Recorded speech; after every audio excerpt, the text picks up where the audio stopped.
देखो फर्टिलाइजेशन के अंदर क्या था, फिजन ऑफ मेल और जो फीमेल गेमिट है उसको हम क्या कहते हैं, फर्टिलाइजेशन कहते हैं, एंटीबीसी कहते हैं। और टू फर्टिलाइजेशन जो है वो किसने बताया था, स्ट्रास ने बताया था, स्ट्रास बर्गर ने बताया था, मोनोट्रोपा में डिफाइन किया था। देखो इस टाइप फर्टिलाइजेशन की बात करें तो सबसे पहले क्या होता है, जर्मिनेशन ऑफ पोलन ग्रेन होता है। क्या होता है, जर्मिनेशन ऑफ पोलन ग्रेन होता है। पोलन पोलिनेशन के पश्चात पोलन ग्रेन स्टिग्मा पर शर्करा और नलिका उत्सर्जन करता है। पोलिनेशन के पश्चात क्या होता है, जो पोलन ग्रेन है वो क्या करता है,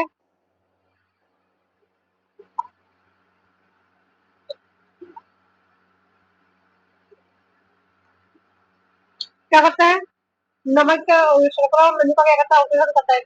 इंटाइल भूलकर एग्जाम सिस्टम फोर्स से बाहर एक सरफन या पॉजिटिव के रूप में बाहर निकलती है। इंटाइन जो है फूलकर एग्जाम में स्थित जम फोर्स से बाहर एक साइफन या पोलन ट्यूब के रूप में बाहर निकलती है। अधिकांश एंजियोस्पर्म फॉर्म में एक साइफन या पोलन ट्यूब का निर्माण होता है। इसे मोनोसाइफोनिक कहते हैं। अधिकांश एंजियोस्पर्म फॉर्म में क्या होता है, एक साइफन या एक पोलन ट्यूब का निर्माण होता है। इसे मोनोसाइफोनिक कहते हैं। क्या कहते हैं, मोनोसाइफोनिक कहते हैं। कुछ प्रयोग जैसे मालवेशिया कुकुरबिटेसी में एक से अधिक पोलन ट्यूब का निर्माण होता है। इसे पॉलीफाइफोनिक कहते हैं। कुछ प्रयोग जैसे कि मालवेशिया कुकुरबिटेसी में क्या होगा, एक से अधिक पोलन ट्यूब का निर्माण होता है। इसे क्या कहते हैं, पॉलीसाइफोनिक कहते हैं। पोलन ट्यूब स्टिग्मा में से होकर स्टार्ट तक जाती है। पोलन ट्यूब जो है स्टिग्मा से होकर काटल जाती है, स्टार्ट तक जाती है।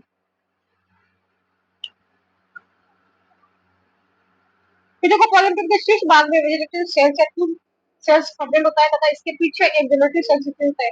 पोलन ट्यूब के जो शीर्ष भाग में क्या होता है, वेजिटेटिव सेल्स होता है और ट्यूब सेल्स होता है। पोलन ट्यूब के शीर्ष भाग में वेजिटेटिव और ट्यूब सेल्स होता है। इसके पीछे क्या होता है, जेनेटिक सेल्स होता है। जेनेटिक सेल्स में एक माइटोसिस के पश्चात कितने होते हैं, दो मेम्ब्रेन का निर्माण होता है। जेनेटिक सेल में क्या होता है, एक माइटोसिस होता है जिसके परिणाम स्वरूप दो मेम्ब्रेन का निर्माण होता है। ट्यूब न्यूक्लियस पोलन ट्यूब की ग्रोथ, ट्यूब न्यूक्लियस जो है पॉलिटिक की ग्रोथ का नियंत्रण करता है। ट्यूब न्यूक्लियस जो है पॉलिटिक की ग्रोथ के लिए नियंत्रण करता है। पॉलिटिक की जर्मिनेशन के लिए बोरॉन या कैल्शियम की आवश्यकता होती है। पॉलन ट्यूब जो है जर्मिनेशन के लिए बोरॉन और कैल्शियम आवश्यक होते हैं। मेल गैमेट जो है मोनोमोटल होता है। जो मेल गैमेट होते हैं वो कैसे होते हैं, मोनोमोटल होते हैं। पॉलन ट्यूब जो है कीमोटैक्सिस मूवमेंट शो करती है। पॉलन ट्यूब जो होती है कीमोटैक्सिस मूवमेंट शो करती है। फिर तो इंटरव्यू ऑफ पॉजिटिव इनटू ओविल की अगर बात करें, क्या है इंटरव्यू ऑफ पॉजिटिव इनटू ओविल, जब पॉजिटिव ओविल में पॉजिटिव तो यह है ओविल तक मुड़ती है। जब पॉजिटिव कहाँ पे ओविल में पॉजिटिव तो किसकी तरफ मुड़ती है, ओविल की तरफ मुड़ती है। मेच्योर ओविल में एम्ब्रियो सेक का निर्माण होता है और जो मेच्योर ओविल जो रहता है उसके अंदर किसका निर्माण होता है, एम्ब्रियो सेक का निर्माण हो जाता है। एबियोटस कॉलम ट्यूब को माइक्रोपाइल की ओर निर्देशित करता है। एबियोटस जो है कॉलम ट्यूब को माइक्रोपाइल की ओर निर्देशित करता है। एबियोटस जो है कॉलम ट्यूब को कहाँ तक बोलता है कि भाई माइक्रोपाइल जहाँ ओविल में पॉजिटिव का प्रवेश किस प्रकार से होता है। ओविल में जो है पॉजिटिव का प्रवेश किस प्रकार से होता है, किस प्रकार से होता है। एक होता है पोरोगोमी, एक होता है चेलाजोगोमी, एक होता है मिसोगोमी। एक होता है पोरोगोमी, एक होता है चेलाजोगोमी, एक होता है मिसोगोमी।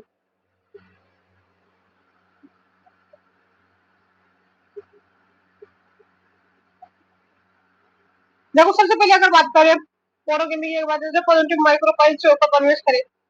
पोरोगमी की अगर बात करें तो पोलन ट्यूब कहाँ से माइक्रोपाइल से होकर प्रवेश करता है, तो उसे हम क्या कहते हैं, पोरोगमी कहते हैं। मोस्टली एंजियोस्पर्म के अंदर ऐसा होता है। तो ये पोलन ट्यूब जो है वो माइक्रोपाइल की तरफ जाता है। फिर देखो चेलाजोगमी के बारे में किसने बताया था, क्रेड ने बताया था। किसने बताया था, क्रेड ने बताया था। जंगलास के जुराइना और बितुला कौन सा बताया, क्रेड ने बताया था। जैसे कि जंगलास हो गया, केजुराइना हो गया और बितुला हो गया। देखो पोलन ट्यूब जो है ऐसे ऊपर की तरफ चेलाजा से आती है। कहाँ से आती है, चेलाजे की तरफ से आती है, चेलाजोगमी।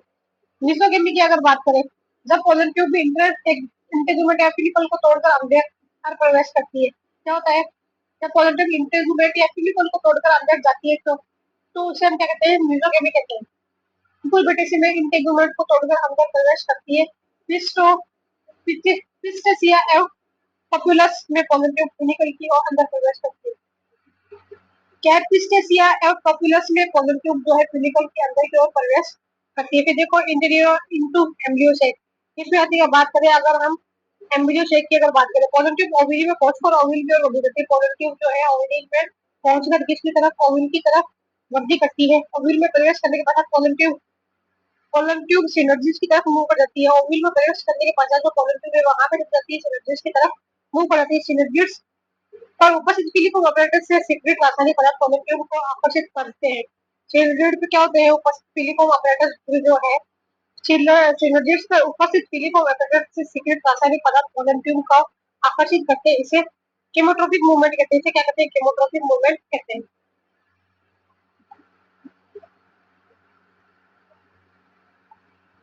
देखो पोलन ट्यूब में क्या है, एक सिनर्जिड में से होकर प्रवेश करती है पोलन ट्यूब जो केवल एक सिलिंडर में होकर प्रवेश करती है, जिसके कारण ये सिलिंडर नष्ट हो जाती है, जिसके कारण क्या होती है, पोलन ट्यूब जो है, तो पोलन ट्यूब केवल एक सिलिंडर में से होकर प्रवेश करती है, जिसके कारण जो है ये सिलिंडर जो है नष्ट हो जाती है तथा पोलन ट्यूब एम्ब्रियो सेक में प्रवेश कर जाती है। तो पोलन ट्यूब है वहां पे एम्ब्रियो सेक में प्रवेश कर जाती है। इस समय ट्यूब न्यूक्लियस भी नष्ट हो जाता है। क्या होता है, जो ट्यूब न्यूक्लियस जो रहता है वो भी नष्ट हो जाता है। जब पोलन ट्यूब एम्ब्रियो सेक में प्रवेश करती है तो एंडोऑस्मोसिस के कारण खुलकर ये फट जाती है। इस समय जो ट्यूब न्यूक्लियस भी क्या होता है, नष्ट हो जाता है। जब पोलन ट्यूब एम्ब्रियो सेक में प्रवेश करती है, क्या जब पोलन ट्यूब आके एम्ब्रियो सेक में प्रवेश करती है तो एंडोऑस्मोसिस के कारण खुलकर नष्ट हो जाती है। क्या होती है, एंडोऑस्मोसिस की वजह से खुल करके नष्ट हो जाती है। दोनों मेल गेमेट भी स्वतंत्र हो जाते हैं। जो मेल गेमेट जो रहते हैं वो भी क्या होते हैं, फ्री हो जाते हैं। इस नष्ट हुई यूनिट्स में दो डार्क ग्रेन्यूल दिखाई देते हैं। इस नष्ट हुई यूनिट्स में क्या होते हैं, दो डार्क ग्रेन्यूल दिखाई देते हैं। इन्हें एक्स बॉडीज कहते हैं। क्या कहते हैं, इन्हें एक्स बॉडीज कहते हैं। वास्तव में एक्स बॉडीज एक ट्यूब न्यूक्लियस तथा एक सिनर्जी सेल का न्यूक्लियस होता है। वास्तव में जो एक्स बॉडीज होती है वो क्या होती है, एक ट्यूब सेल और एक सिनर्जी सेल का न्यूक्लियस होता है, जो कि नष्ट होकर एक्स बॉडीज बना देता है, जो कि नष्ट होकर के बाद एक्स बॉडीज बना देता है। फ्यूजन ऑफ केमिटी की अगर बात करें, किसकी फ्यूजन ऑफ केमिटी की अगर बात करें, तो फर्स्ट पोलर न्यूक्लियस होता है और सेकंड पोलर न्यूक्लियस होता है ना। क्या होता है, फर्स्ट पोलर न्यूक्लियस और second polar nucleus, first fusion secondary nucleus definite nucleus होता है। क्या होता है, फर्स्ट पोलर न्यूक्लियस और second polar nucleus. First fusion की अगर बात करें तो ये क्या होता है, फर्स्ट फ्यूजन होता है तो सेकंड सेकंडरी न्यूक्लियस बनता है, ठीक है। अब मेल गेमेट जो है सेकंडरी न्यूक्लियस टू एन से जाकर के फ्यूज हो जाता है, तो में क्या कहते हैं, सेकंड फ्यूजन बोलते हैं, ठीक है। तो हम सेकंड फ्यूजन बोलते हैं। ये क्या कहता है, फर्स्ट फर्स्ट फर्टिलाइजेशन कहलाता है। फर्स्ट फर्टिलाइजेशन कहलाता है क्योंकि प्राइमरी एंडोस्पर्म बनाता है, ठीक है। प्राइमरी एंडोस्पर्म जो होता है वो एंडोस्पर्म के अंदर कन्वर्ट हो जाता है, क्या होता है, ट्रिप्लोइड होता है। ये हम मेल गैमेट अगर बात करें, मेल गैमेट और एक सेल की अगर बात करें तो ये क्या होती है, डिप्लोइड होती है ना। मेल गैमेट या सेकंड सेल की अगर मेल गैमेट या एक सेल की अगर बात करें तो ये टू फर्टिलाइजेशन है। और फर्टिलाइजेशन और ट्रिपल फ्यूजन जो है जायगोट जो है डिप्लोइड होता है। कहते हैं two fertilisation fertilisation, two fertilisation या फर्टिलाइजेशन और ट्रिपल फ्यूजन ये डिप्लोइड होता है। देखो एंजियोस्पर्म में डबल फर्टिलाइजेशन ट्रिपल फ्यूजन देखने को मिलता है। क्या होता है, एंजियोस्पर्म में क्या होता है, डबल फर्टिलाइजेशन या फिर ट्रिपल फ्यूजन जो है देखने को मिलता है। नवासिक्लिन ने लीलियम और क्रिटिलेरिया में इसकी खोज की थी। नवासिक्लिन जो है वो लीलियम और क्रिटिलेरिया में इसकी खोज की थी। जायगोट में माइटोसिस के द्वारा एम्ब्रियो का निर्माण होता है। जायगोट में क्या होता है, माइटोसिस के द्वारा किसका निर्माण होता है, एम्ब्रियो का निर्माण होता है। विसर्जन के पश्चात एंटीबॉडी सिनर्जिस नष्ट होकर पोषण के रूप में प्रयोग होती है। जायगोट में क्या होता है, माइटोसिस के द्वारा एम्ब्रियो का निर्माण होता है। विसर्जन के पश्चात एंटीबॉडी सिनर्जिस नष्ट होकर के पोषण के रूप में प्रयोग होती है। एंडोस्पर्म एम्ब्रियो का रिजर्व फूड मटेरियल है। एंडोस्पर्म क्या है, एम्ब्रियो का रिजर्व फूड मटेरियल है। भविष्य में एम्ब्रियो को पोषण प्रदान करता है। क्या करता है, भविष्य के अंदर एम्ब्रियो को जो है पोषण प्रदान करता है। देखो नोट अगर बात करें, एंजियोस्पर्म में एंडोस्पर्म का निर्माण फर्टिलाइजेशन के बाद होता है। जो एंजियोस्पर्म है उसमें एंडोस्पर्म का निर्माण क्या होता है, फर्टिलाइजेशन के बाद होता है। क्या होता है, एंजियोस्पर्म के अंदर एंडोस्पर्म का निर्माण कब होता है, फर्टिलाइजेशन के बाद होता है। यह डिप्लॉयड है। एंजियोस्पर्म में एंडोस्पर्म का निर्माण फर्टिलाइजेशन के बाद होता है। एंजियोस्पर्म में एंडोस्पर्म का निर्माण फर्टिलाइजेशन के बाद होता है, डिप्लॉयड होता है। अपवाद की बात है, ओनोथेरा में डिप्लॉयड या डिप्लॉयड होता है। ओनोथेरा के अंदर क्या होता है, ये डिप्लॉयड होता है। जबकि जिम्नोस्पर्म में एंडोस्पर्म का निर्माण फर्टिलाइजेशन से पहले होता है। जिम्नोस्पर्म के अंदर देखें तो एंडोस्पर्म का जो निर्माण है फर्टिलाइजेशन से पहले होता है। और ये कैसा होता है, हैप्लोइड होता है। क्या होता है, हैप्लोइड होता है। डबल फर्टिलाइजेशन में 3 गैमेट और 5 न्यूक्लियस काम आते हैं। डबल फर्टिलाइजेशन की अगर बात करें तो इसमें 3 गैमेट होते हैं, 5 न्यूक्लियस काम आते हैं। दो मेल गेमिट जो है उसके अंदर दो न्यूक्लियस होते हैं। एक एक सेल के पास में भी एक न्यूक्लियस होता है। दो मेल गेमिट होता है और एक एक सेल का न्यूक्लियस होता है और एक फीमेल गेमिट भी हो जाता है, ठीक है। एक पोलर सेल और 2 न्यूक्लियस, एक पोलर सेल हो गई, 2 न्यूक्लियस हो गए। 4 सेल 3 गेमिट और 5 न्यूक्लियस। क्या होती है, 4 सेल है, 3 गेमिट है और 5 न्यूक्लियस है। 4 सेल है, 3 गेमिट है, 5 न्यूक्लियस है। 435। साइफर गेमिट की अगर बात करें, नॉन मोटाइल मेल गेमिट को कोलन ट्यूब के द्वारा फीमेल गेमिट के पास होना साइफर गेमिट कहलाता है। साइफर गेमिट कहता है नॉन मोटाइल मेल गेमिट को कोलन ट्यूब के द्वारा फीमेल गेमिट के पास पहुंचाना क्या कहलाता है, साइफर गेमिट कहलाता है। क्या है, नॉन मोटाइल गेमिट को कोलन ट्यूब के द्वारा फीमेल गेमिट के पास पहुंचाना क्या कहलाता है, साइफर गेमिट कहलाता है। तो देखो जब ओव्यूल में 2 से अधिक मेल गेमेट उपस्थित हो तो उसे पॉलीसाइकोनिक कहते हैं। क्या है, जब ओव्यूल के अंदर 2 से अधिक मेल गेमेट प्रेजेंट हो, क्या होता है, जब ओव्यूल के अंदर क्या होता है 2 से अधिक मेल गेमेट प्रेजेंट होते हैं तो उसे क्या कहते हैं, पॉलीसाइकोनिक कहते हैं। जब ओव्यूल में 2 से अधिक मेल गेमेट प्रेजेंट हो तो उसे क्या कहेंगे, पॉलीसाइकोनिक कहेंगे। जब ओव्यूल में 2 से अधिक मेल गेमेट प्रेजेंट हो तो उसे क्या कहेंगे, पॉलीसाइकोनिक कहेंगे। डेवलपमेंट ऑफ एंडोस्पर्म की अगर बात करें, किसकी डेवलपमेंट ऑफ एंडोस्पर्म की बात करें, देखो फर्स्ट पोलर बॉडी और सेकंड पोलर बॉडी जो है उनमें फ्यूजन होता है, क्या बनता है, सेकेंडरी न्यूक्लियस बनता है। ठीक है, सेकेंडरी न्यूक्लियस बन जाता है, और साथ में क्या बन जाता है, और मेल न्यूक्लियस, मेल गेमेट होता है। साथ में क्या होता है, first colon body, second colon body, जो सेकेंडरी न्यूक्लियस बनाते हैं और मेल न्यूक्लियस बनाते हैं। अब जो सेकेंडरी न्यूक्लियस है वो कितना वो आता है, P and primary endosperm nucleus के अंदर जमा बनता है। तो सेकेंडरी न्यूक्लियस है उसमें primary endosperm nucleus P and body के अंदर कम होता है, चेंज हो जाता है। कि देखो एंडोस्पर्म जो है डिजो फूड ऑफ एम्ब्रियो स्टार्च के रूप होता है। एंडोस्पर्म की अगर बात करें तो ट्रिप्लोइड होता है, जो कि डिजो फूड ऑफ एम्ब्रियो स्टार्च के रूप में होता है। तो टाइप्स ऑफ एंडोस्पर्म की अगर बात करें, ठीक है, तो एक होता है न्यूक्लियर एंडोस्पर्म, एक होता है सेलुलर एंडोस्पर्म, एक होता है हेलोबियल एंडोस्पर्म, एक होता है हेलोबियल एंडोस्पर्म। न्यूक्लियर एंडोस्पर्म की अगर बात करें, डाइकोट पॉलीपेटली के अंदर देखने को मिलता है। जो न्यूक्लियर एंडोस्पर्म है कौन सा, डाइकोट का पॉलीपेटली के अंदर देखने को मिलता है, जैसे कि कैप्सेला हो गया, क्रूसिपेली हो गई, ये कैप्सेला हो गया और क्रूसिपेली हो गई।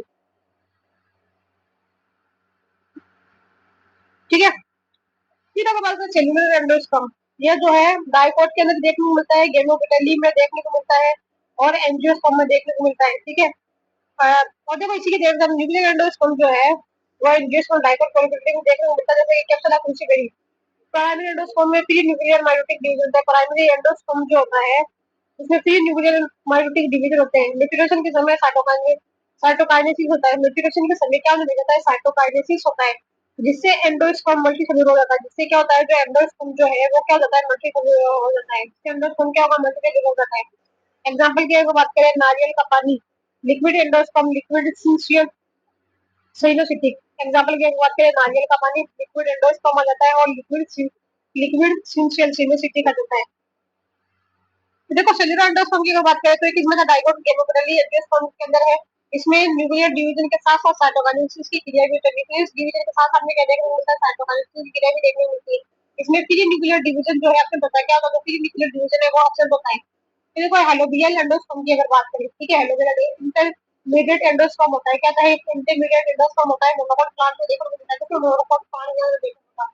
देखो प्राइमरी एंडोस्पर्म में अगर बात करें, प्रथम विभाजन असमान होता है। प्राइमरी एंडोस्पर्म न्यूक्लियस में क्या होता है, प्रथम जो विभाजन होता है वो असमान होता है। इसके बाद में साइटोकाइनेसिस की क्रिया होती है। बाद में क्या होती है, साइटोकाइनेसिस की क्रिया होती है, जिससे दो असमान सेल्स का निर्माण होता है। क्या होता है, जिससे दो असमान सेल का निर्माण होता है, एक छोटी सेल और एक बड़ी सेल, जिससे दो असमान सेल का निर्माण होता है, एक पतली होती है, एक बड़ी होती है। अब इन दोनों में प्री न्यूक्लियर डिवीजन होते हैं, इसके बाद साइटोकाइनेसिस होती है। इन दोनों में क्या होता है, प्री न्यूक्लियर डिवीजन होते हैं, इसके बाद में क्या साइटोकाइनेसिस की क्रिया होती है। देखो ये प्राइमरी एंडोस्पर्म न्यूक्लियस में फर्स्ट न्यूक्लियर डिवीजन और फर्स्ट अनइक्वल साइटोकाइनेसिस होता है। क्या होता है, फर्स्ट न्यूक्लियर डिवीजन और फर्स्ट अनइक्वल साइटोकाइनेसिस। तो क्या दिया, कि स्मॉल सेल बनेगी, एक लार्ज सेल बनेगी। ठीक है, अब इसके अंदर क्या होता है, प्री न्यूक्लियर डिवीजन होता है। दोनों के अंदर क्या होता है, प्री न्यूक्लियर डिवीजन होता है, तो साइटोकाइनेसिस की क्रिया होती है। फिर बाद में क्या होता है, मल्टीसेलुलर एंडोस्पर्म है वो बन जाता है।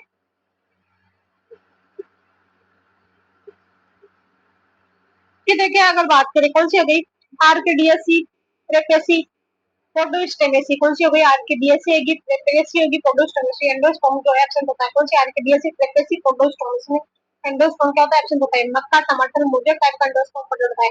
मक्का है और टमाटर है, उसके अंदर कैसा देखने को मिलेगा, मोजेक टाइप का एंडोस्पर्म देखने को मिलेगा। एरिकेसी, एनोनेसी, इनमें जो एरिकेसी हो गई और एनोनेसी के अंदर क्या था, उबड़ खाबड़ ड्यूमिनेंट एंडोस्पर्म सुपारी में। देखो जो एरिकेसी एनोनेसी में क्या होता है, उबड़ खाबड़ ड्यूमिनेंट एंडोस्पर्म सुपारी के अंदर। फिर नारियल की अगर बात करें, पीने योग्य भाग जो है न्यूक्लियर एंडोस्पर्म है। नारियल का पीने योग्य भाग कौन सा होता है, न्यूक्लियर एंडोस्पर्म होता है। खाने योग्य भाग कौन सा होता है, सेलुलर एंडोस्पर्म होता है। नारियल का पीने योग्य भाग कौन सा होता है, न्यूक्लियर एंडोस्पर्म होता है। खाने योग्य भाग कौन सा होता है, सेलुलर एंडोस्पर्म होता है। फिर देखो एम्ब्रियोजेनेसिस की अगर बात करें, ठीक है, एम्ब्रियोजेनेसिस की अगर बात करें तो उसमें क्या होता है, जायगोट जो डिप्लोइड होता है उसमें माइटोसिस की क्रिया होती है। क्या होता है, माइटोसिस होता है, और एम्ब्रियोजेनेसिस की क्रिया से क्या बन जाता है, एम्ब्रियो बन जाता है। डाइकोट में एम्ब्रियोनिक डेवलपमेंट ओनाग्रेड क्रूसिफेरस टाइप होता है। डाइकोट जो है उसके अंदर एम्ब्रियो का डेवलपमेंट देखें तो कैसा टाइप का होता है, ओनाग्रेड या क्रूसिफेरस टाइप का होता है। देखो सोलह सेल एम्ब्रियो जो है वो कैसा होता है, ग्लोबुलर फॉर्म के अंदर होता है। क्या होता है, ग्लोबुलर फॉर्म के अंदर होता है। Immature embryo more than 16 cells होती है। इमेच्योर जो एम्ब्रियो है उसके अंदर कितनी होती है, मोर देन 16 सेल्स होती है। डर्मेटोजन, पेरिप्लेन, फ्लूरोम। इमेच्योर एम्ब्रियो के अंदर कितनी होती है, 16 से ज्यादा सेल्स होती है, जैसे कि डर्मेटोजन है, फ्लूरोम है, डर्मेटोजन है, पेरिप्लेन और फ्लूरोम है। ये कैसे होता है, हार्ट शेप होता है। कैसे होता है, हार्ट शेप होता है। इमेच्योर एम्ब्रियो मोर देन के इमेच्योर एम्ब्रियो के अंदर कहते हैं 16 से ज्यादा सेल्स होती है। डर्मेटोजन, फ्लूरोम और पेरिप्लम फ्लूरोम हार्ट शेप होता है। फिर मेच्योर एम्ब्रियो की अगर बात करें, मेच्योर एम्ब्रियो कैसा होता है, मेच्योर जो होता है वो कैसा होता है, हार्ट टोरबुलर शेप होता है। और प्रोडोशर होता है, इमेचर केस होता है, हार्ट शेप होता है। मोनोकॉट में एलुलर लेयर 3 एन स्कूटेलम में, मोनोकॉट में अगर एलुलर लेयर कैसे होती है 3 एन और स्कूटेलम। अगर उनका डाइकोट, अगर हम डाइकोट एम्ब्रियो का डेवलपमेंट की बात करें, ठीक है, सबसे पहले कौन सा डाइकोट एम्ब्रियो का डेवलपमेंट देखे हैं। तो देखो सर्वप्रथम हेस्टिंग ने कैप्सिला में डाइकोट डेवलपमेंट के बारे में बताया था। सर्वप्रथम जो हेस्टिंग है उन्होंने कैप्सिला में डाइकोट के डेवलपमेंट के बारे में बताया था। विश्राम अवस्था में जायगोट भोजन अवशोषित करके आकार में वृद्धि करता है। विश्राम अवस्था में क्या होता है, जायगोट जो है फूड को अवशोषित करके क्या करता है, आकार में वृद्धि कर देता है। इसके चारों ओर एक पतला आवरण बन जाता है। इसके चारों ओर क्या होता है, एक पतला आवरण जो है वो बन जाता है। इस जायगोट की को अब ऊस स्पोर कहते हैं। अब इस जायगोट को क्या कहते हैं, ऊस स्पोर कहते हैं। मीरोब्लास्टिक एंड एंडोस्पोरिक डेवलपमेंट होता है। क्या होता है, मीरोब्लास्टिक हो गया और एंडोस्पोरिक डेवलपमेंट है वो होता है, क्योंकि इसमें जायगोट का केवल कुछ भाग या छोटा सा भाग ही डेवलपमेंट में भाग लेता है। मीरोब्लास्टिक एंड एंडोस्पोरिक डेवलपमेंट होता है क्योंकि इसमें जायगोट का केवल कुछ भाग या छोटा सा भाग ही डेवलपमेंट भाग लेता है। और डिविजन देखिए, सबसे पहले जायगोट है, जायगोट में क्या होगा, ट्रांसफर डिवीजन होगा, है ना। ट्रांसफर डिवीजन क्या होता है, एक बड़ी सेल होती है, बेसल सेल, तो जो छोटी वाली होती है उसे एम्ब्रियोनल सेल या टर्मिनल सेल या एपिकल कहते हैं। छोटी वाली को क्या कहते हैं, एम्ब्रियोनल सेल, टर्मिनल सेल या एपिकल सेल कहते हैं। अब बेसल सेल जो है अंडर, बेसल सेल जो रहती है ना उसके अंदर क्या होता है, सेल बहुत सारे ना ट्रांसफर डिवीजन होते हैं, ठीक है, ट्रांसफर डिवीजन होंगे, है ना। तो इसमें क्या होगा, सबसे ऊपर तो बनेगी, क्या बनेगी, ऑस्ट्रोरियल सेल्स बनेगी, ठीक है। सबसे ऊपर कौन सी बनेगी, ऑस्ट्रोरियल सेल बनेगी। फिर बाद में कौन सी बनेगी, नीचे सस्पेंशन सेल्स बनेगी, 3 से 4 सस्पेंशन सेल बनेगी। लास्ट में बनेगी हाइपोफाइसियल सेल। लास्ट में कौन सी बनेगी, हाइपोफाइसियल सेल्स बनेगी। और नीचे कौन सा होता है, एम्ब्रियो सेल्स होती है। नीचे कौन सी होती है, एम्ब्रियो वो सेल्स होती है। फिर देखो अप टू वर्टिकल डिवीजन होते हैं इसके अंदर, और एक ट्रांसफर डिवीजन होता है। दो तो कितने होते हैं, वर्टिकल डिवीजन, एक ट्रांसफर डिवीजन होता है, ठीक है। तो क्या होगा, है ना। तो ऊपर तो कौन सी थी, हमारी होस्टोरियल सेल्स थी, ठीक है, और नीचे जो 3 से 4 तो वाली होस्टोरियल सेल्स थी। लास्ट वाली थी हाइपोफाइसिस। हाइपोफाइसिस जो क्या करती है, रूट का निर्माण, रूट केप जो होती है उसका निर्माण करती है, ठीक है। और ये एट सेल डिस्टेंस होती है, ठीक है। एपिब्लास्ट सेल्स जो रहती है, ठीक है, एपिब्लास्ट सेल्स किसका निर्माण करेगी, ट्यूमर बनाएगी, कोटिलेडन बनाएगी और एपिकोटिलेडन बनेगी। एपिब्लास्ट सेल जो है क्या बनेगी, ट्यूमर बनाएगी, तो कोटिलेडन बनेगी, कोटिलेडन बनाएगी। और हाइपोबेसल सेल्स की अगर बात करें तो ये क्रिटिकली हाइपोकोटाइल, हाइपोबेसल सेल जो है क्रिटिकल हाइपोकोटाइल, ये कैसे होती है, 16 सेल। लास्ट में फिर ये बाद के अंदर ये क्या होती है, मतलब ग्लोबुलर स्टेट जो है वो 16 सेल के अंदर कन्वर्ट हो जाती है फर्दर डिवीजन से।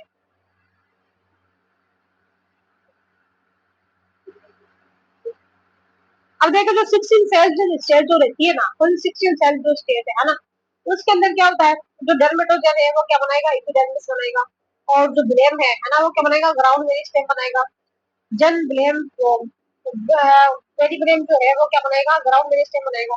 और पिलिरोम और प्रोकैम्बियम जो है वेस्कुलर टिश्यू बनाएगा। पिलिरोम है या फिर प्रोकैम्बियम जो है वो वेस्कुलर टिश्यू बनाएगा, जिसके अंदर जाइलम होता है और फ्लाइम होता है, ठीक है। और ये होती है लिम्बूल जो है,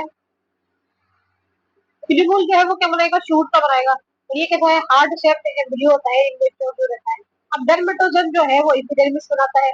और ग्राउंड मेरिस्टेम जो है, ग्राउंड मेरिस्टेम पेरिब्लेम, पेरिब्लेम से बनता है, जैसे कि कोर्टेक्स हो गया, एपिडर्मिस हो गया और पेरिसाइट हो गया, कोर्टेक्स एपिडर्मिस पेरिसाइट।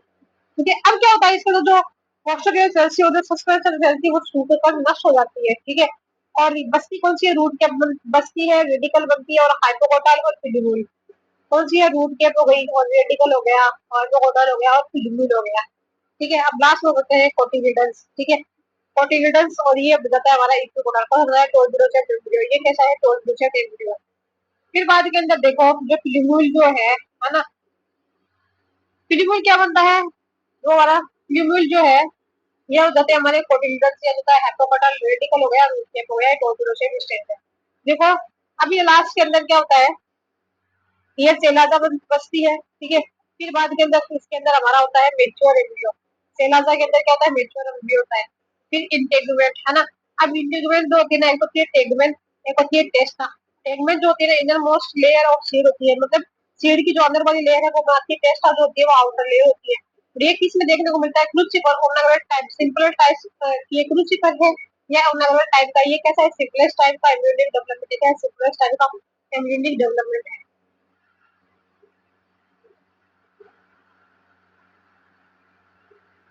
फिर देखो आप बात करते हैं डेवलपमेंट ऑफ मोनोकोट एम्ब्रियो की। किसकी डेवलपमेंट ऑफ मोनोकोट एम्ब्रियो की? मोनोकोट या डाइकोट प्लांट में एम्ब्रियो का डेवलपमेंट ग्लोबल स्टेज में होता है।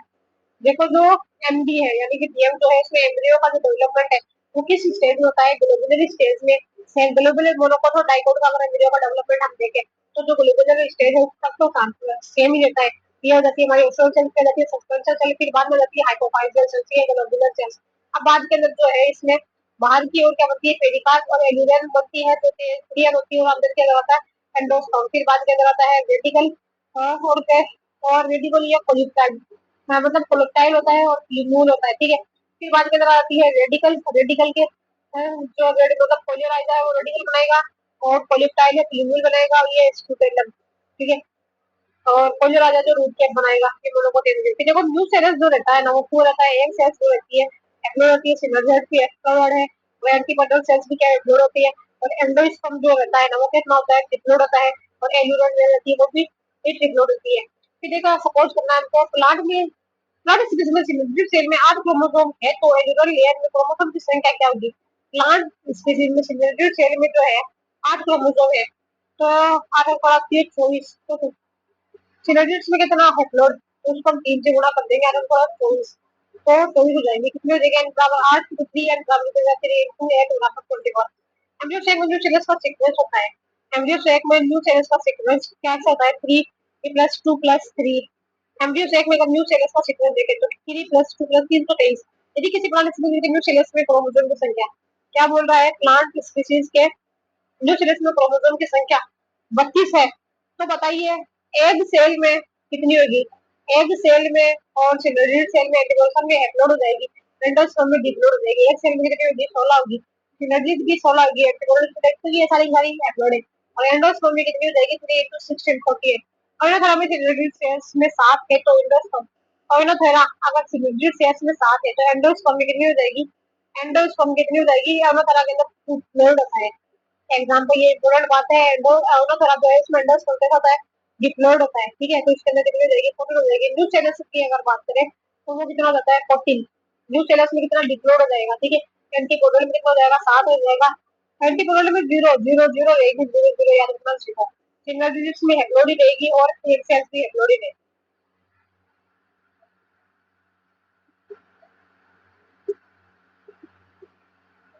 फिर देखो एंजियोस्पर्मिक सीड की अगर बात करें, किसकी? एंजियोस्पर्मिक सीड की अगर बात करें तो ये कैसा होता है? डिप्लोइड होता है।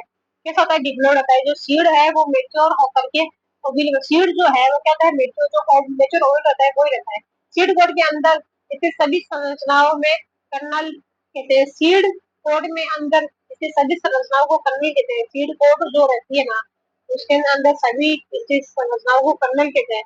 मेच्योर जो ओव्यूल होता है ना, मेच्योर जो ओव्यूल है, मेच्योर मेगास्पर्मिक इंटेगुमेंट, मेच्योर ओव्यूल के अंदर क्या होता है? मेच्योर मेगास्पोर है, ठीक है। और साथ में क्या रहता है? जो इंटेगुमेंट रहता है मेच्योर एम्ब्रियो, मेच्योर मेगास्पोर क्या एम्ब्रियो बनाता है, तो इंटेगुमेंट रहता है। फिर देखो अगर बात करें on the basis of cotyledon की बेसिस पे अगर बात करें, किसके on the basis of cotyledon? Seed जो है एक होता है मोनोकोटिलिडन, एक होता है डाइकोटिलिडन। सीड जो होते हैं ना वो एक होता है मोनोकोटिलिडन, एक होता है डाइकोटिलिडन। मोनोकोटिलिडन जो है मोनोकोट प्लांट के अंदर होता है, कौन सा? मोनोकोटिलिडन मोनोकोट प्लांट के अंदर। डाइकोटिलिडन डाइकोट प्लांट में देखो मैक्सिमम डाइकोट प्लांट के अंदर देखो मिलता है। फिर on the basis of endosperm की अगर बात करें, किसकी? एंडोस्पर्म की अगर बात करें तो एक होता है एंडोस्पर्मिक या नॉन एल्ब्यूमिनस सीड। कौन सा होता है? एंडोस्पर्मिक हो गया या नॉन एल्ब्यूमिनस सीड हो गया, ठीक है। एक होता है एंडोस्पर्मिक सीड जिसको एल्ब्यूमिनस सीड बोलते हैं। देखो नॉन एंडोस्पर्मिक या नॉन एल्ब्यूमिनस सीड जिसको एल्ब्यूमिनस सीड कहते हैं, ऐसे सीड जिनमें मैच्योरेशन के समय एंडोस्पर्म होता है, मतलब ऐसे सीड जिनमें अगर जो सीड जो मैच्योर होता है उसके अंदर एंडोस्पर्म नहीं हो, इसे अगुणीय बीज भी कहते हैं, अगुणकोशी बीज भी कहते हैं, यानी नॉन एंडोस्पर्मिक सीड भी कहते हैं। एंडोस्पर्म से भोज्य पदार्थ को कोटिलिडन अवशोषित के रूप में स्टोर कर लिया जाता है। एंडोस्पर्म से मतलब जितना भी वो फूड मटेरियल रहता है ना वो किसके पास में चला जाता है? कोटिलिडन के पास में चला जाता है, उसे स्टोर हो जाता है, जिसके कारण कोटिलिडन मोटी और मस्त हो जाती है। इसकी वजह से जो कोटिलिडन है वो कैसे जाएगी? मोटी और मस्त हो जाती है, ठीक है। अब ये बात करें अगर हम किस में देखने को मिलता है, तो ये देखने को मिलता है जैसे कि ज्यादातर हो गया हमारे डाइकोट प्लांट है उनमें कैप्सुला, मटर, चना, मूंगफली, सेम आदि। कौन सा ज्यादा डाइकोट प्लांट? जैसे कि कैप्सूल होगा, मटर होगा, चना हो गया, मूंगफली, सेम। अपवाद की अगर बात करें कास्ट सनफ्लावर, आनंदी कपास। अपवाद की अगर बात करें तो कौन सा ज्यादा है? कास्ट हो जाता है सनफ्लावर, आनंदी कपास। इनके फील्ड्स होते हैं एंडोस्पर्मिक होते हैं, इनके फील्ड्स होते हैं एंडोस्पर्मिक होते हैं। देखो मोनोकोट नॉन एंडोस्पर्मिक सीड की अगर बात करें, कौन से मोनोकोट जो कि कैसे नॉन एंडोस्पर्मिक है, यानी जिसमें एंडोस्पर्मी है, टेक्ट हो गया ऑर्किड, मनी प्लांट, पोथोस और vallisneria arisaema, money plant, pothos, vallisneria arisaema. देखो ये है हमारा एंडोस्पर्मिक सीड, ठीक है, जिसमें जो टेस्ट और जो मतलब सेगमेंट जो है टेस्ट आउटर लेयर से सेगमेंट इनर मोस्ट लेयर होती है, सीड कोट बनाती है। अंदर क्या होता है हमारा एंडोस्पर्म प्रेजेंट होता है, साथ में कौन होता है कोटिलिडन्स होता है, कैसे अरंडी का सीड्स, ये कहता है कैसे अरंडी का सीड जो है, सीड कोट जो है इंटीग्रेट आउटर जो है test of the inner most हो जाती है, सीड सीड कोट क्या बनाती है इंटीग्रेट बनाती है, इसमें आउटर मोस्ट लेयर को कैसा कहते हैं, इनर को क्या कहते हैं टेगमेंट कहते हैं, ठीक है। फिर बीन का सीड की अगर बात करें तो बाहर वाली टेस्ट है, ठीक है, और बाद आती है नॉन एंडोस्पर्मिक सीड्स, फिर आती है सेगमेंट कोटिलेडन एंडोस्पर्मिक सीड्स। देखो एंडोस्पर्मिक सीड की अगर बात करें जो कि कैसे होते हैं एंडोमिनस से ऐसे दिन में परिपक्व होने के समय एंडोस्पर्म पकड़ होता है, ऐसे सीड दिन में परिपक्व होने के समय क्या होता है एंडोस्पर्म जो है वो पकड़ होता है। जैसे मोनोकोट प्लांट में अगर बात करें, कौन से मोनोकोट प्लांट की अगर बात करें तो चावल हो गया, जो हो गया, गवार हो गया, गेहूं हो गया, मक्का हो गया, बाजरा हो गया, नारियल हो गया, नॉन एंडोस्पर्मिक सीड है। और नॉन एंडोस्पर्मिक सीड है, नॉन एंडोस्पर्मिक सीड कोटिलिडन्स।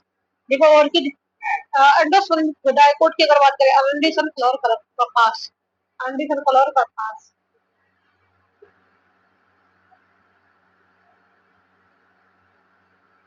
ये देखिए अब इसमें ये भाई ऐसे बाहर वाली कौन सी है, पेडिकार्प पी जाती है, एपिकार्प पी जाती है, एलिरोल और जो डिप्लोड होती है, अंदर होता है स्टार्ची एंडोस्पर्म का अंदर क्या होता है स्टार्ची एंडोस्पर्म होता है। स्कूटेला जो है पतली, स्कूटेलम जो होता है पतली झिल्ली, कोल्यूराइजा जो पतला होता है, ठीक है, कोल्यूराइजा होता है, और ये रेडिकल होता है कोल्यूटाइल, और ये कुछ होता है फिल्म होता है कोल्यूराइजा, रेडिकल कोल्यूटाइल और फिल्म। मोनोकोट सीड है किसका है, वेज का है। कस्कुटा और चंदन इसमें कोरिलेटर्स आपने देखा होता है, कस्कुटा की अगर बात करें और जो चंदन की अगर बात करें इसमें कोरिलेटर्स का होते हैं, ऑप्शन होते हैं। लोडोशिया प्लांट सीड वजन जो है कितना होता है 6 केजी होता है। लोडोशिया प्लांट की अगर बात करें तो सीड का वजन कितना होता है 6 केजी होता है। फ्रूट का वजन कितना होता है 80 केजी होता है। फ्रूट की लेंथ कितनी होती है 1 मीटर होता है।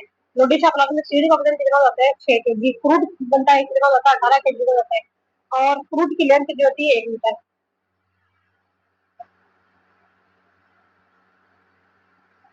तो देखो जर्मिनेशन ऑफ सीड की अगर बात करें है ना, तो एक होता है इथिजियल, एक होता है हाइपोजियल, एक होता है विविपेरी।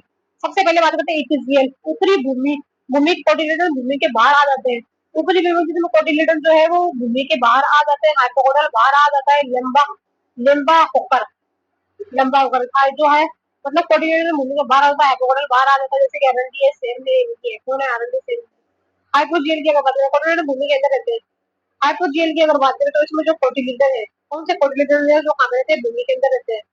कोटिलीडन जो रहते हैं वो कहाँ पे रहते हैं भूमि के अंदर रहते हैं। इपिकोटाइल जो लंबा हो जाता है, इपिकोटाइल जो है वो लंबा होता है, इपिकोटाइल लंबा होने ऐसे कोटिलीडन बाहर नहीं आ पाते हैं। कोटिलीडन भूमि के अंदर रहते हैं, इपिकोटाइल लंबा हो जाता है, इपिकोटाइल क्या हो जाता है लंबा हो जाता है।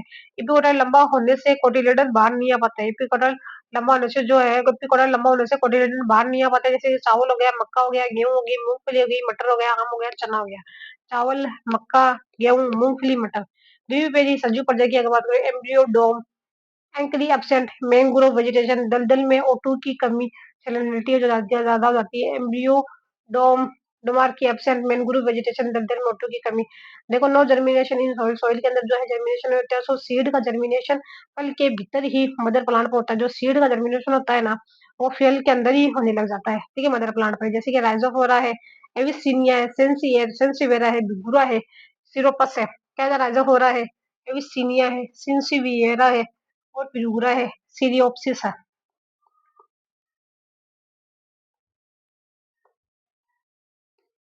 फिर देखो सीड जर्मिनेशन को प्रभावित करने वाले कारक की अगर बात करें, ठीक है, सीड जर्मिनेशन को प्रभावित करने वाले कारक की बात करें तो सबसे पहले है मॉइस्चर कंटेंट।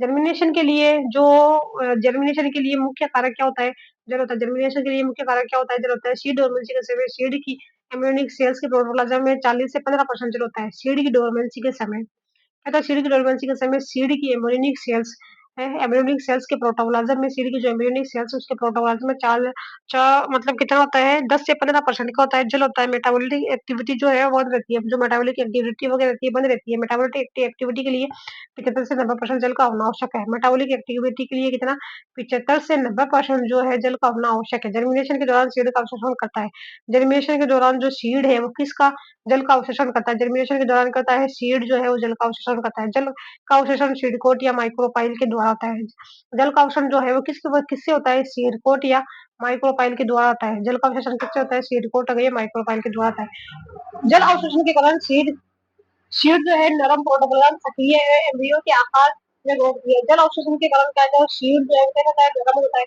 और प्रोटोप्लाज्म एक्टिव हो जाता है और एम्ब्रियो के आकार में ग्रोथ होती है और एम्ब्रियो के आकार में क्या होती है सीड कोट के फटने से प्यूमुल या रेडिकल बाहर आ जाती है सीड कोट का जो क्या होता है फटना जिससे क्या होती है प्यूमुल है और जो रेडिकल है वो क्या होती है बाहर आ जाती है एंजाइम हमारे अंदर से रहता है हमारे जो एक्टिव हो जाता है जिंक एसिड भी एक्टिव हो जाता है O2 और CO2 का एक्शन बढ़ जाता है मतलब O2 है जो CO2 उसका एक्शन क्या होता है बढ़ जाता है एंजाइम सक्रिय होकर जो फूड का डाइजेशन करते हैं जिसे डिजोल्व फॉर्म में कन्वर्ट हो जाता है एंजाइम जो है वो सक्रिय होकर क्या करते हैं डिजोल्व फूड का क्या करते हैं डाइजेशन करते हैं क्या करते हैं डिजोल्व फूड का डाइजेशन करते हैं जिससे ये डिजोल्व फॉर्म में कन्वर्ट होता है जिससे क्या होता है डिजोल्व फॉर्म के अंदर कन्वर्ट हो जाता है किसी को O2 की अगर बात करें मेटाबॉलिक एक्टिविटी के लिए O2 की आवश्यकता होती है जो कि ऑक्सीडेशन इंक्रीज होता है मेटाबॉलिक एक्टिविटी के लिए क्या होती है हमको O2 की आवश्यकता होती है O2 ज्यादा होगा तो सेल डिवीजन ज्यादा होगा सेल इलिमिनेशन ज्यादा होता है और एम्ब्रियो की ग्रोथ भी ज्यादा होगी O2 ज्यादा तो क्या O2 ज्यादा होगा तो सेल डिवीजन ज्यादा होगा सेल इलिमिनेशन ज्यादा होगा और एम्ब्रियो की ग्रोथ भी ज्यादा होगी बीज को 3 से 7 सेंटीमीटर की गहराई पर बोना चाहिए बीज जो है उसको 3 से 7 सेंटीमीटर की गहराई करके बोलना चाहिए जिससे सीड को पर्याप्त मात्रा में ऑक्सीजन मिल सके जिससे क्या होता है मतलब जो सीड है उसको ऑक्सीजन मिल सके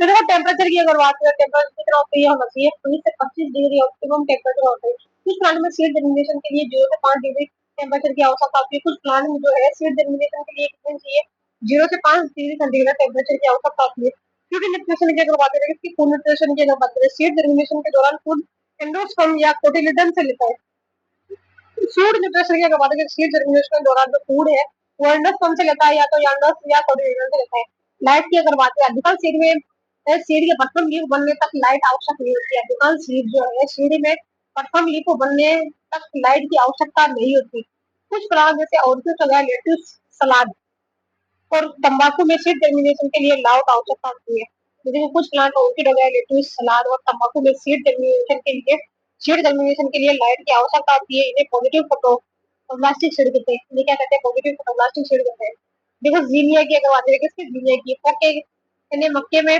बताया था जीनिया जो है उन्होंने फोके ने मक्के में बताया था ट्विटर फर्टिलाइजेशन के कारण जीनिया इफेक्ट ऊपर होता है जीनिया जो फोके ने मक्के में बताया था ट्विटर फर्टिलाइजेशन के कारण जीनिया इफेक्ट ऊपर होता है ट्विटर फर्टिलाइजेशन के कारण जीनिया इफेक्ट ऊपर होता है पोलन ग्रेन का एम्ब्रियो और सेक के अंदर एंडोस्पर्म पर पड़ने वाला प्रभाव जीनिया का रहता है पोलन ग्रेन का एम्ब्रियो सेक के अंदर एंडोस्पर्म पर पड़ने वाला पोलन ग्रेन के कारण एम्ब्रियो सेक के अंदर एम्ब्रियो सेक के अंदर एंडोस्पर्म पर पड़ने वाला प्रभाव जीनिया कहलाता है ठीक है यदि एम्ब्रियो सेक के बाहर प्रभाव डाले तो उसे मेटाजीनिया कहते हैं एम्ब्रियो सेक के बाहर प्रभाव डाले तो उसे क्या कहते हैं मेटाजीनिया कहते हैं पोलन ग्रेन का एम्ब्रियो और सेक के बाहर सीड कोट या पेरिकार्प पर पड़ने वाला प्रभाव मेटाजीनिया कहलाता है पोलन ग्रेन का एम्ब्रियो सेक के बाहर पोलन ग्रेन के एम्ब्रियो सेक के बाहर सीड कोट हो या फिर पेरिकार्प पर पड़ने वाला प्रभाव कहलाता है मेटाजीनिया कहलाता है जैसे कि डेट प्लम खजूर हो गया जैसे कि क्या हो गया डेट डेट यानी कि खजूर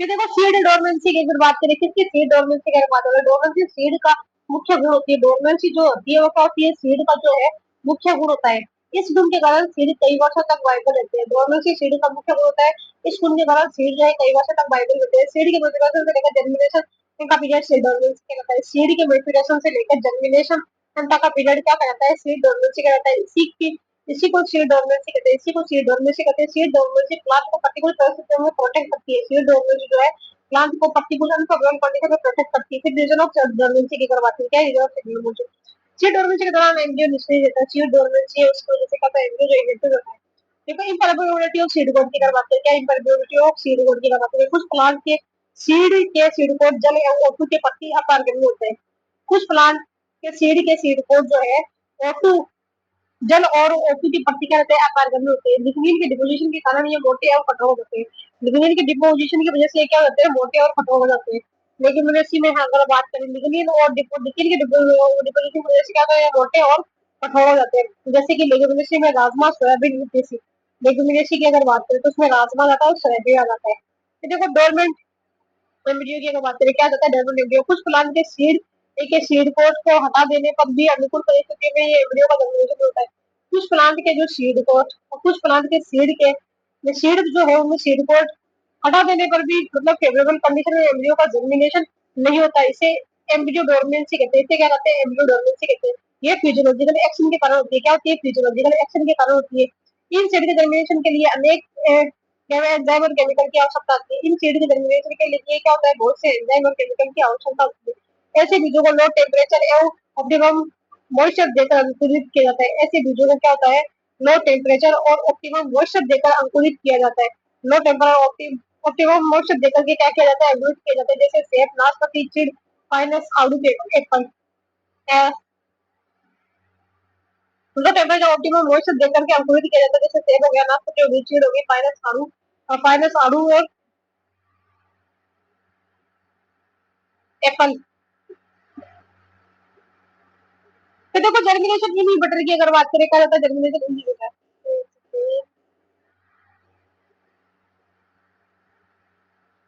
जर्मिनेशन इनहिबिटर की अगर बात करें, कुछ सीड में विशेष प्रकार के रासायनिक पदार्थ मिलते हैं जो सीड जर्मिनेशन को रोकते हैं। कुछ सीड जो है उनमें विशेष प्रकार के रासायनिक पदार्थ मिलते हैं। क्या मिलते हैं, विशेष प्रकार के रासायनिक पदार्थ मिलते हैं जो सीड जर्मिनेशन को क्या करते हैं, रोकते हैं। सीड जर्मिनेशन को क्या करते हैं, रोकते हैं। जैसे टमाटर होगा, टमाटर में क्या पाया जाता है, फ्यूलिक एसिड पद होता है। टमाटर के अंदर क्या होता है, फ्यूलिक एसिड पद होता है। कमेलिन, एबीए और पेरा एस्कॉर्बिक एसिड। कैम्लिन है, एबीए और पेरा के एस्कॉर्बिक एसिड इनहिबिटर्स।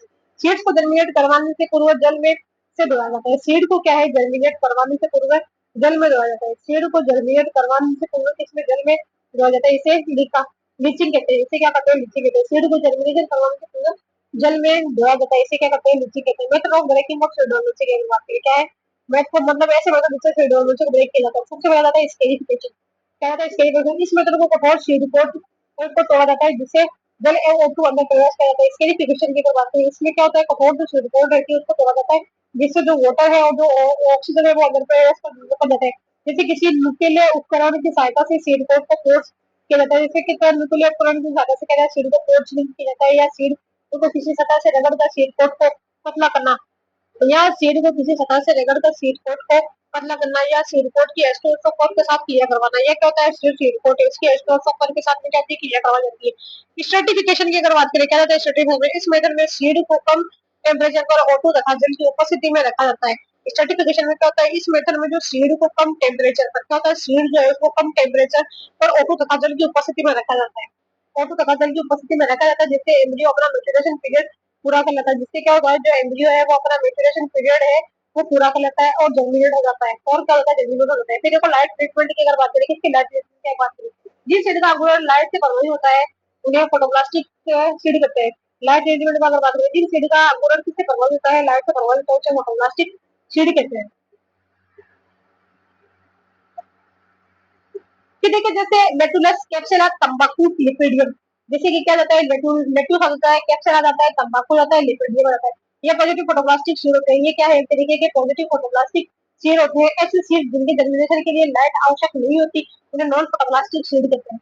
ऐसे सीड जिनको मतलब ये तो ऐसे सीड, और ऐसे सीड जिन्हें मतलब जर्मिनेशन के लिए लाइट की आवश्यकता नहीं होती उन्हें नॉन फोटोप्लास्टिक या नेगेटिव फोटोप्लास्टिक कहते हैं। पॉजिटिव फोटोप्लास्टिक सीड की अगर बात करें तो उनको रेड लाइट की जगह नो डोरमेंसी होगी। सीड डोरमेंसी जो है समाप्त हो जाएगी, सी डोर में से है वो समाप्त हो जाएगी।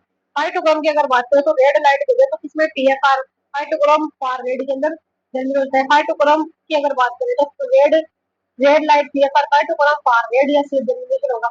देखो सीड में अगर रेड लाइट दे दे तो ना मतलब सीड का जर्मिनेशन हो जाएगा। और हमने फार रेड लाइट दे दी तो कोई जर्मिनेशन नहीं होगा, लेकिन रेड लाइट दे दी लास्ट में तो जर्मिनेशन हो जाएगा। और फार रेड लाइट दे दी तो लास्ट में क्या होगा, जर्मिनेशन नहीं होगा। तो देखो अब देखते हैं अल्टरनेटिव टेम्परेचर की अगर बात करें, किसकी अल्टरनेटिव टेम्परेचर की अगर बात करें तो उसमें कहता है अल्टरनेटिव रूप से सीड पर अल्टरनेटिव रूप से सीड को हाई एवं लो टेम्परेचर देने पर सीड का जर्मिनेशन देखने को मिलता है। हम अल्टरनेटिव के तरफ में क्या होता है, जो सीड को हाई टेम्परेचर लो टेम्परेचर देते हैं तो उससे क्या होता है, सीड का जनरेशन देखने को मिलता है। जैसे कि अल्फा अल्फा मेलिलोटस सी बोवर को 200 एटमोस्फियर पर 180 डिग्री टेम्परेचर देने पर सीड जनरेशन होता है। अल्फा अल्फा मेलिलोटस सीड बोवर को 2000 एटमोस्फियर पर 2000 एटमोस्फियर पर 80 डिग्री सेंटीग्रेड टेम्परेचर देने पर क्या होता है, सीड का जनरेशन देखने को मिलता है। ठीक है, कि देखो हार्मोनल ट्रीटमेंट की अगर बात करें, इसकी हार्मोनल ट्रीटमेंट की बात करें, जिबेलिक एसिड इससे सीड को ट्रीट किया जाता है। इसमें क्या होता है, जिबेलिक एसिड है उससे उसको किसी सीड से जो ट्रीट किया जाता है, सीड वायबिलिटी टेस्ट की अगर बात करें तो seed viability seed plus 235 5 tetrazolium chloride से ट्रीट किया जाता है। सीड को किससे 235 टेट्रा एजोलियम क्लोराइड से क्या किया जाता है, ट्रीट किया जाता है। यदि एम्ब्रियोनिक एक्सिस पिंक कलर आ जाए तो सीड वियाबिलिटी शो होती है। ये जो एम्ब्रियोनिक एक्सिस है तो किसी पिंक कलर आ जाएगा तो जो श्रेणी वायरलेस होती है। देखो फर्टिलाइजेशन की अगर बात करें, फोके ने मक्के फोके ने मक्का में बताया था जीनिया, फोके ने मक्का में जीनिया बताया। वेजिटेटिव रिप्रोडक्शन की अगर बात करें, कौन सा होता है vegetative reproduction, degeneration for new plant. इसमें क्या होता है, जो डीजनरेशन होता है न्यू प्लांट का, देखो फ्लावर के अलावा डीजनरेशन होता है न्यू प्लांट का, फ्लावर के अलावा प्लांट का कोई भी भाग, जैसे रूट स्टेम लीव्स, रूट हो गया, स्टेम हो गई और लीव्स हो गई, बिल्बिस बिल्बिस के द्वारा नया प्लांट बने उसे वेजिटेटिव रिप्रोडक्शन कहते हैं। क्या कहते हैं, वेजिटेटिव रिप्रोडक्शन कहते हैं। अब जो वेजिटेटिव रिप्रोडक्शन है, एक होता है नेचुरल वेजिटेटिव वेजिटेटिव रिप्रोडक्शन, एक होता है आर्टिफिशियल। ठीक है, नेचुरल की अगर बात करें, जैसे रूट है एग्जाम्पल, स्वीट पोटैटो हो गया और डहेलिया हो गया, तो स्वीट पोटैटो और डहेलिया। तो देखो स्टेम की अगर बात करें तो स्टेम में जैसे कि आलू हो गई, अदरक हो गई, ओपनशिया नार्थ, है ना। स्टेम की अगर बात करें, आलू अदरक opuntia north, stem leaves plate adventitious bud phylloclade. तो देखो लीव्स की अगर बात करें, ब्रायोफिलम बिग्नोनिया एडवांटेजेस बड, इसमें क्या होती है ब्रायोफिलम और बिग्नोनिया में एडवांटेजेस बड निकलती है, जो कि निर्माण करती है। बिल्बुल्स की अगर बात करें तो ऑक्सिलिस होगी, एंडियो होगी, लिलियम होगी। बिल्बुल्स की अगर बात करें तो ऑक्सिलिस होगी, एंडियो होगी, लिलियम होगी। देखो स्टेम जो है एक्वेटिक प्लांट न्यूक्लिक एरिया बिल्बुल्स। देखो आर्टिफिशियल वेजिटेटिव रिप्रोडक्शन की अगर बात करें, दूसरा कौन सा होगा आर्टिफिशियल वेजिटेटिव रिप्रोडक्शन, क्या होता है coupling hibiscus plant rods hibiscus plant. देखो कपलिंग की अगर बात करें तो आता है hibiscus plant rods stem. Snake plant जो है लीव्स। देखो आर्टिफिशियल लेयरिंग जो है, मतलब जैस्मिन के अंदर देखने को मिलती है, लेयरिंग किसमें जैस्मिन के अंदर देखने को मिलती है। ग्राफ्टिंग जो है कैक्टस सिट्रस रोज, ग्राफ्टिंग जो है किसमें देखने को मिलेगी, कैक्टस हो गया, सिट्रस हो गया, रोज हो गया। सी सी आर चलता है माइक्रो प्रोपगेशन, जिसको शिक्षक मॉडल बोलते हैं। माइक्रो प्रोपगेशन की अगर बात करें तो पार्ट ऑफ लीव जो है, मतलब किसकी तरह काम करेगी, एक प्लांट की तरह काम करेगी। तो हम भाग भाग जिसे कंट्रोल करते हैं उसे एक प्लांट कहते हैं। अब इसे हम क्या करते हैं, अनडिफरेंशिएटेड जो सेल्स है इसको मतलब कल्चर मीडियम के अंदर डाल देंगे। ठीक है, अब देखो जो कल्चर मीडियम जो है वो डिफरेंशिएटेड कल्चर मीडियम और डिफरेंशिएशन न्यूट्रिएंट्स, इसके अंदर क्या होता है, ऑक्सीजन जो है वो रूट का निष्कासन करता है। तो ऑक्सीजन क्या बनाएगा, रूट का निष्कासन करेगा। साइटोकाइनिन है वो सूट का निष्कासन करता है। अनडिफरेंशिएटेड जो सेल्स जो है उसके अंदर वो क्या होता है, कैलसियम बात करते क्या होता है, ये हमारा प्लांटेड बना लेता है। ठीक है, क्या बना लेगा, प्लांटेड बना लेता है। फिर देखो असेक्सुअल रिप्रोडक्शन की अगर बात करें, कौन कहता है असेक्सुअल रिप्रोडक्शन, इसके अंदर फ्रेगमेंटेशन जो किसके द्वारा स्पाइरो वगैरह, फ्रेगमेंटेशन की अगर बात करें तो स्पाइरो वगैरह बडिंग जो है वो इसके अंदर देखने को मिला, बडिंग जो है वो इसके अंदर देखने को मिलेगा। ईश्वर की अगर बात करें तो कोलोडिया फंजाइस हो गया। हाँ, बडिंग है इसके अंदर स्पोर, जैसे कि कोलोडियन कोलोडिया फंजाई, एल्गी और स्पोर जो है मतलब एल्गी फंजाई दोनों के अंदर देखने को मिलते हैं। ठीक है, एपोमिक्सिस या एपोमिक्टिक हो गया, क्या वो एपोमिक्सिस और एपोमिक्टिक होगा, एपोमिक्सिस या एपोमिक्टिक। अब देखो एपोमिक्सिस या एपोमिक्टिक की बात करें, एस ग्राफ फैमिली के अंदर देखिए, जो टर्म है विंकलर ने देखी थी, विंकलर ने दी थी आंख में वाले में। इट इज असेक्सुअल रिप्रोडक्शन, क्या है एक तरीका का एसेक्सुअल रिप्रोडक्शन ही है, ये मियोसिस नहीं है। और इसके अंदर मतलब जेनेटिक वेरिएशन जो है वो नहीं आती, क्या होती है जो जेनेटिक वेरिएशन वो नहीं होती है, जो फिजन ऑफ गेमिट। और इसके अंदर क्या होता है, जो गेमिट का फ्यूजन है वो भी नहीं होता है। और जो नो फर्टिलाइजेशन जो फर्टिलाइजेशन है वो भी नहीं होता है। देखो N plus N two N नहीं बनता, जो एन प्लस एन है वो टू एन जो है नहीं बनता है। नो म्यूसिस, इसके अंदर जो N N plus N two N नहीं होता है। नो म्यूसिस, टू एन से क्या क्या होगा, मतलब एन परिवर्तित होगा, मतलब टू, देखो एन प्लस एन मिलकर के टू एन नहीं बनाएगा। ठीक है, और जो टू एन है पहले से वो किस में कन्वर्ट नहीं होगा, एन में कन्वर्ट नहीं होगा, मतलब जो यथावत कंडीशन में है वैसे ही रहेगा। ठीक है,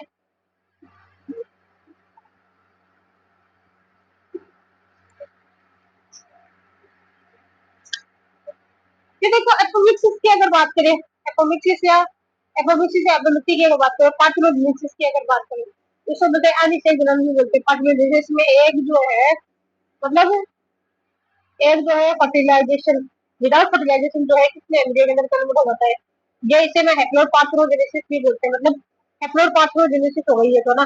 अब डिप्लोइड पार्थेनोजेनेसिस के अंदर क्या होता है, डिप्लोइड एयर सेल जो है डिप्लोइड एम्ब्रियो के अंदर कन्वर्ट हो जाए, किसमें, विदाउट फर्टिलाइजेशन के। देखो एक्टोगमी की अगर बात करें, किसकी एक्टोगमी की, जब गेमेटोफाइट की कोई सेल्स स्पोरोफाइट जैसी दिखाई दे तो एक्टोगमी, जब है ना मतलब गेमेटोफाइट की सेल्स है वो किसके, गेमेटोफाइट की कोई भी सेल्स किसके जैसे दिखाई देगी, स्पोरोफाइट जैसे दिखाई दे तो एक्टोगमी हो जाएगी। देखो गेमेटोफाइट जो है वो हैप्लोइड स्पोरोफाइट के अंदर कन्वर्ट होता है। गेमेटोफाइट जो है वो स्पोरोफाइट है, ठीक है, हैप्लोइड। फिर देखो इसे हैप्लोइड एक्टोगमी कहते हैं। डिप्लोइड एक्टोगमी के अंदर क्या होता है, जीएस, देखो जो डिप्लोइड गेमेटोफाइट जीएस जनता स्टॉक, गेमेटोफाइट जो है टू टू एंड होता है, ठीक है, और इसे हम डिप्लोइड एपोस्पोरी कहते हैं। ये डिप्लोइड स्पोरोफाइट के अंदर कन्वर्ट होता है। देखो एपोस्पोरी की अगर बात करें, एपोस्पोरी की अगर बात करें तो इसके अंदर आती है डिप्लोइड एपोस्पोरी, ठीक है। एपोस्पोरी जो है इसमें कौन सा डिप्लोइड एपोस्पोरी, जब स्पोरोफाइट गेमेटोफाइट जैसा दिखाई दे, जब स्पोरोफाइट कैसा दिखाई देगा, जब स्पोरोफाइट गेमेटोफाइट का जैसा दिखाई देता है, जैसे कि रोजनबर्ग ने बताया था, ईजीसीएम में, रोजनबर्ग ने किसने बताया था, ईजीसीएम में बताया था, किसे ईजीसीएम में बताया था। एपोमिक्सिस की अगर बात करें, डिप्लोइड एम्ब्रियो जो है इसके अंदर मियोसिस नहीं होता है। एपोमिक्सिस की अगर बात करें तो होता है डिप्लोइड एम्ब्रियो जिसके अंदर मियोसिस नहीं होता है, डिप्लोइड एपोस्पोरी कौन जाती है, डिप्लोइड एपोस्पोरी। रिकरेंट एपोमिक्सिस की अगर बात करें, रिकरेंट एपोमिक्सिस की अगर बात करें तो देखो एपोमिक्सिस या डिप्लोइड एम्ब्रियो के अंदर मियोसिस नहीं होता, डिप्लोइड एपोस्पोरी। रिकरेंट एपोमिक्सिस ये होता है नॉन रिकरेंट एपोमिक्सिस, ऐसा होता है रिकरेंट एपोमिक्सिस चलता है, non recurrent apomixis. Recurrent apomixis की अगर बात करें तो इसमें होता है जनरेटिव एपोमिक्सिस, एक होता है सोमेटिक एपोमिक्सिस।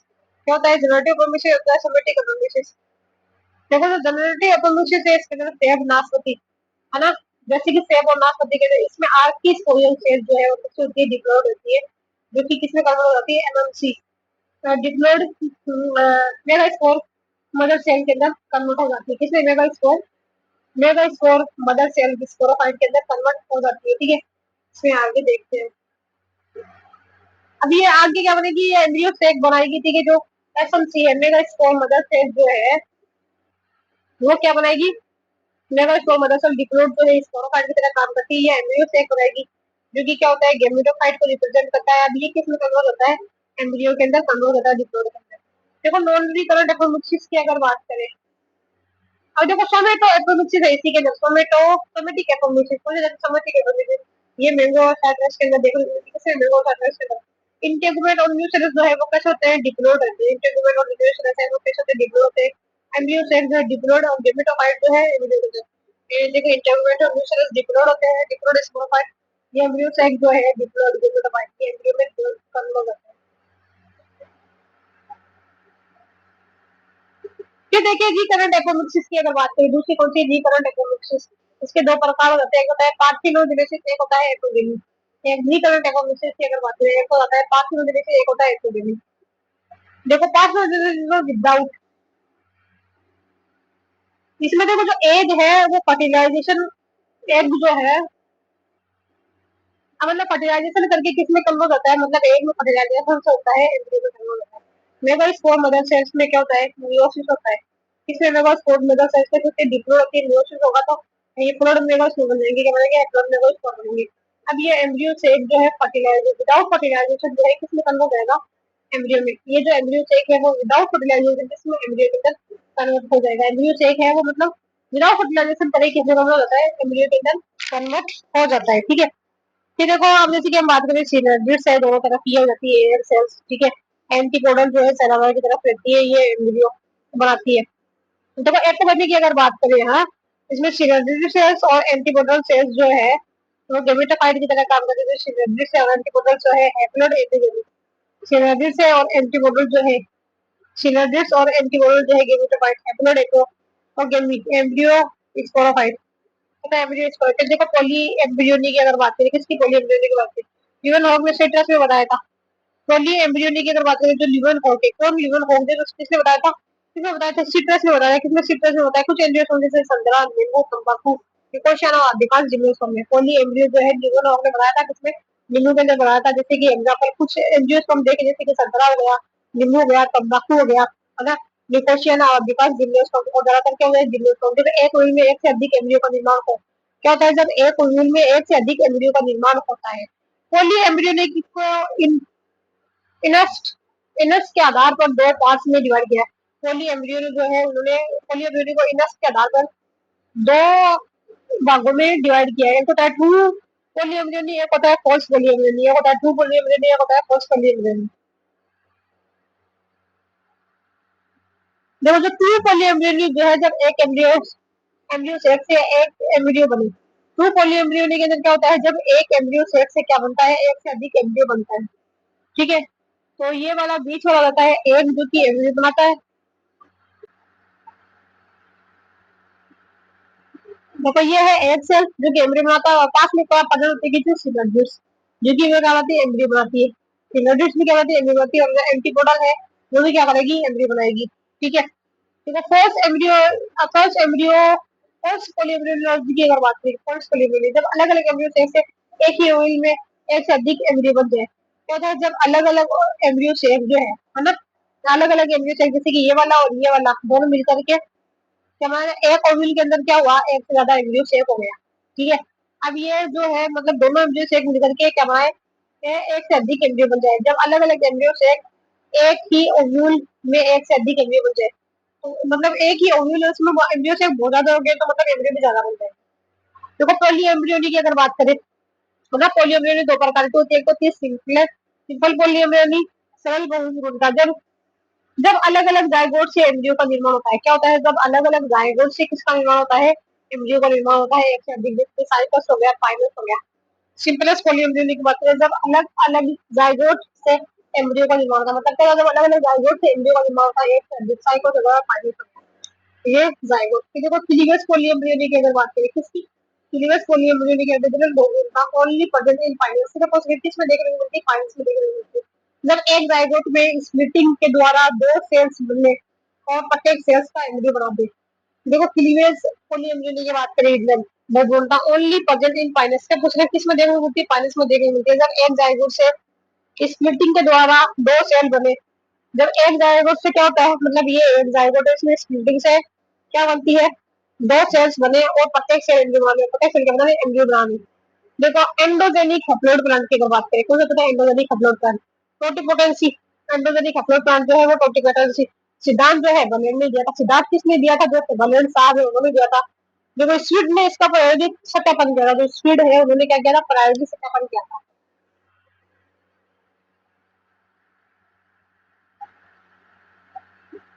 कि देखो वो मार्शल ने एंथर का कल्चर मीडियम में कल्चर किया था। वो और मार्शली जो है उन्होंने एंथर का कल्चर मीडियम के अंदर कल्चर किया था। एंथर जो है हेप्लोड होता है। ठीक है, अब एंडोजेनेसिस की क्रिया जो प्लांट जो है हेप्लोड एंडोजेनिक प्लांट।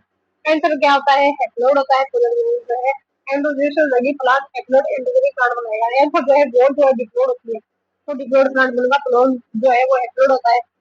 वॉल जो होती है डिप्लोड होती है डिप्लोड प्लांट बनता है। पोलन ग्रेन जो है एंथर की वॉल कैसे होती है डिप्लोड होती है। ठीक है, तो डिप्लोड प्लांट बन जाएगा और पोलन ग्रेन जो है वो क्या होता है हेप्लोड होता है हेप्लोड प्लांट बनेगा।